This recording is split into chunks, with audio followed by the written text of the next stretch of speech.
Tonight we explore a dystopian world, manipulated by algorithms, corporations, and science. Your perceptions distort, and privacy erodes as the digital feed ripples with artificial consciousness and code.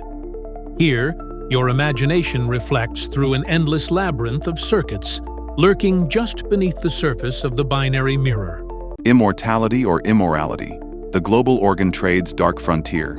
An unguarded conversation about longevity between Xi Jinping and Vladimir Putin casts a new spotlight on China's illicit transplant industry and the high-tech, ethically fraught race to solve the organ shortage.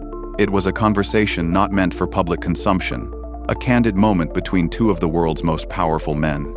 As they walked beneath the imposing gate of heavenly peace to oversee a massive military parade, China's Xi Jinping and Russia's Vladimir Putin were caught on a hot microphone discussing not geopolitics, but the very extension of life itself.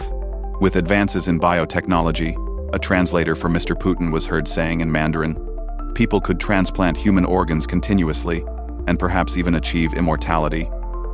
Mr. Xi, who has engineered a path to rule for life, replied that some predict humans could live to be 150.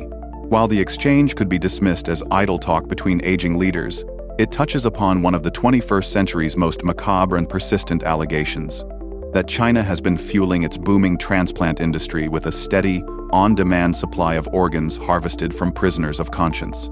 For years, human rights groups and researchers have compiled damning evidence of a state-sanctioned organ trade operating on an industrial scale. The central anomaly that investigators point to is the country's impossibly short waiting times. In Western nations with robust voluntary donation systems, the wait for a kidney or liver is measured in years. In China, patients have reported receiving a matching organ in weeks, sometimes even days, a logistical feat that experts argue is impossible without a large pool of individuals who can be tissue-typed and killed to order. An independent tribunal in London, known as the China Tribunal, concluded in 2019 that forced organ harvesting has been committed for years throughout China on a significant scale. In its final judgment, the panel, chaired by Sir Geoffrey Nice QC, who previously led the prosecution of Slobodan Milošević, stated with certainty that practitioners of the persecuted spiritual group Falun Gong were a primary source, and possibly the principal source of these organs.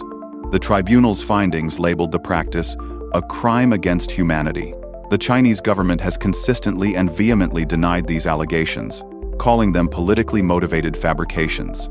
While this illicit industry allegedly operates in the shadows, China is simultaneously positioning itself at the public forefront of a different, futuristic solution to the organ crisis: xenotransplantation. In a study published last year in the journal Nature, Chinese researchers detailed a landmark procedure: the successful transplantation of a gene-edited pig lung into a brain-dead human patient.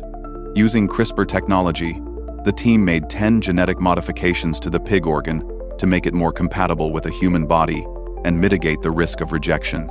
The news followed similar experimental breakthroughs in the United States involving pig hearts and kidneys. This creates a jarring dual reality. On one hand, China faces credible accusations of running a brutal, low-tech system of harvesting organs from unwilling human donors. On the other, it is a global leader in the sophisticated, high-tech race to grow replacement organs in animals. For human rights advocates, the two tracks are not contradictory but complementary. The alleged illicit system serves the immediate demand from the wealthy and politically connected, while the high-profile xenotransplantation research projects an image of scientific prowess and offers a potential, long-term, and perhaps more palatable solution. The unguarded conversation between Mr. Xi and Mr. Putin about living to 150 is therefore more than a curiosity.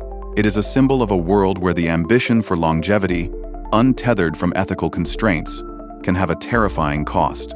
A near, science fiction future is a reflection of a brutal present, where the price of one life may be measured by the dismantling of another.